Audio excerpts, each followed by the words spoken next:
also churches at CC, and I think it has become like a playground. Yes, and PF apa Bishop Mtendi vacho havatonyari to entertain politicians muchurch mao, and vari kutosimbisa ambivalence inonzi weakness iyo, hanzi mari yake is not dirty. Akatibatsira enda acharamba achingotibatsira. He was being asked nevanhu vakawanda kuti koiwo sei muri bishop but munotambira mari iri dirty sei from weakness ine ropa, and he was answering those people kuti dirty money ndeipi yacho iyoyo, munoiziva here inonzi dirty money, there's nothing like that. And imimi munoda kubvunzisa mari yaweakness kwainobva, asi yekuamerica dzamunotambira dzekuamerica munongodzitora musingadziquestione kuti idirty money here kana kuti inobva muno manzi ndo yamuri kuda kuti dirty money. Why muri kuda kuquestiona mari yaweakness kuti mari inobva muno muZimbabwe ndo yamuda kusvibisa kuti it's dirty? Who does that? Ndiani anodaira kudaro abvunzwa nemunhu kuti ende zvinotaurikana here pagungano revanhu ma-thousands and thousands vauya kuzonamata Mwari, vakuudzwa nezvekunzi he dirty money yaweakness, ndiri kuudzwa nevanhu kuti usatambire mari iyoyo, wototi inini ndikuramba ndichiitambira. Imi munotambira naye anotambira yekuamerica ndiani? Ndiani anotambira mari yekuamerica? Pamwe ndiani ko ari kutaurwa? Pamwe tiri kugara kunhu kusiririko kuti pamwe isusu tiri kubenefita from mamillions vamwe atiri kupiwa neamerica. Amen, I don't know. Nai kuchechi muri kumboparidzirwa zvechicha izvezvo kana munhu achimira pamberi pepulpit achitaura kuti weakness zvakati, he weakness, miswai bishop musati maenderera kumberi.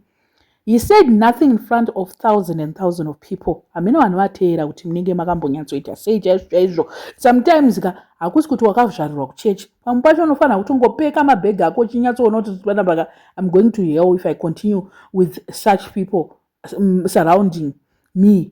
Sure, gore negore mazuva ano vakuita matripika. Makaona here kuwanda kwavanga wakaita iyo ZANU-PF yacho, vanga wakaita kuwanda nezuro kuita kutsikana kudai so variko kumbungoko.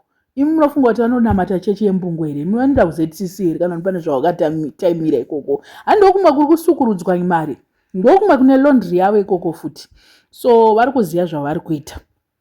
Vangangoti chiko iwo bishop avari beneficiary wema-millions.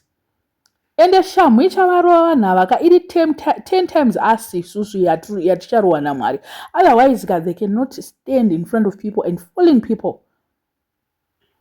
Dirty money yacho yakafitira ndofunga chakangosara chete paspeech yavo ndeyekuti kana iri muchiti dirty money yandiri kutaura yandiri kuwana yacho iyoyo ndichaiwacha neomo, ndo zvangosara chete kutaurwa.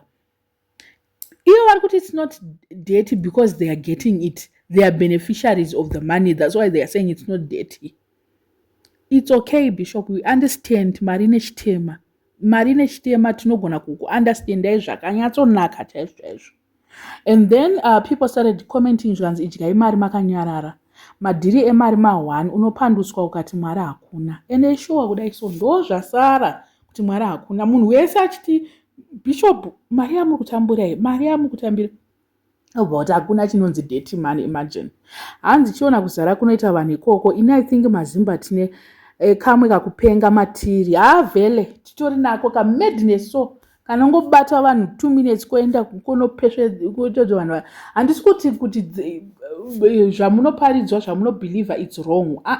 Tirongotaura kuti can we mix politics and church things, religion tozvisangana? Yes, in Bible there was politics, but you will never find politics ipapo zvichisanganiswa muchechi zvichiitwa muchechi. Maona, it should be separate. Ana Faro vanga vari makuyu kuside uko manzwa, and then muchechi vanhu vaita zvechechi vaita vanga vari kuchechi kwavo ukoko. Moses taizongonzwa mubhaibhonzi aiwa pazoita vanhu vakadzvanyirira maChristians mapoliticians akazodai so. Maona, not kuti iwo oti newe you are dining together with them, you are preaching about them on the pulpit. What is that? Maona, machechi enyaya yaka. Okay, you also said if parliament can impeach impeachment muchechi, and if a parliament can impeach a president, then the same parliament can vote for a president. Nehemiya vakataura nezuro Mutendi ndo zvavakataura muchechi mavo. If indodangoti Bishop, if the same people can vote for a president, then the same people can also remove the president. Vaguta manje mari dzawiki vakuda kutaura kudai so. Dumbura ukoko richienda kune mari ma-millions. Amen, I don't know, but ndo maship in wolf's clothing here aitaurwa ya pamwe ndiwo I don't know, because the church iri kunyatsoratidza kuti it was captured already. This year kumbungo kwaita senge ndizvo kunonzi kumbungo kumbungo kwaita senge a political rally rather than a church, the way ZANU-PF yanga yakaita kuti TT this year. Dzambara futi anga asiko chete this year, but vanhu vese vanga variko despite kuti ndewechechi yipi kana yipi tatombofunga kuti uyo tino uyo musabata, but anga ariko kumbungoko musabata wenyu wamunoti musabata tino chichi changa ariko achiita achimwa tiye maZCC ariko kumbungoko.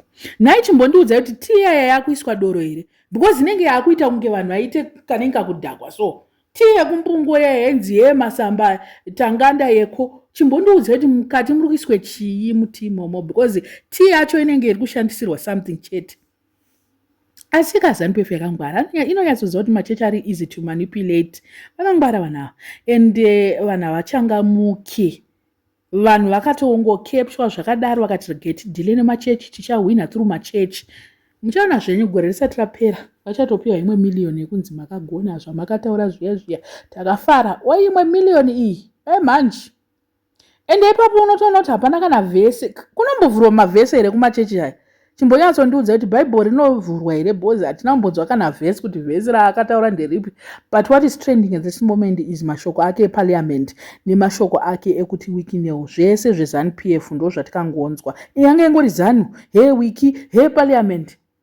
Ndo mushingiringindi, mai Tanaka for the people. Ndo mushiringindi here uyu waitwa kuchejuku. Nyatsotiudza kuti mushiringindi uyu koyuka.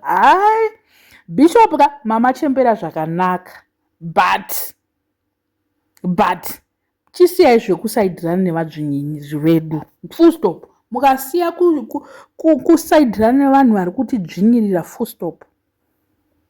Imi makaguta kwesu tine nzara nhaye weduwe. Isusu tine nzara. Mukuti kanganwa.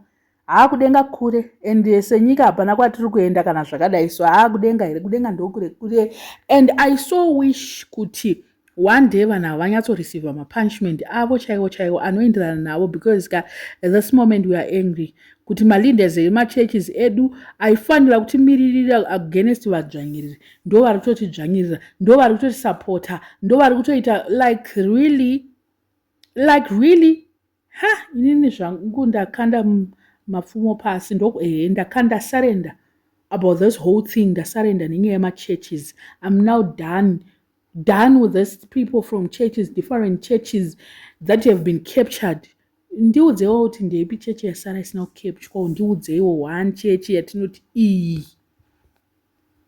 Because at this rate that ZANU-PF is moving, it has done a lot to churches.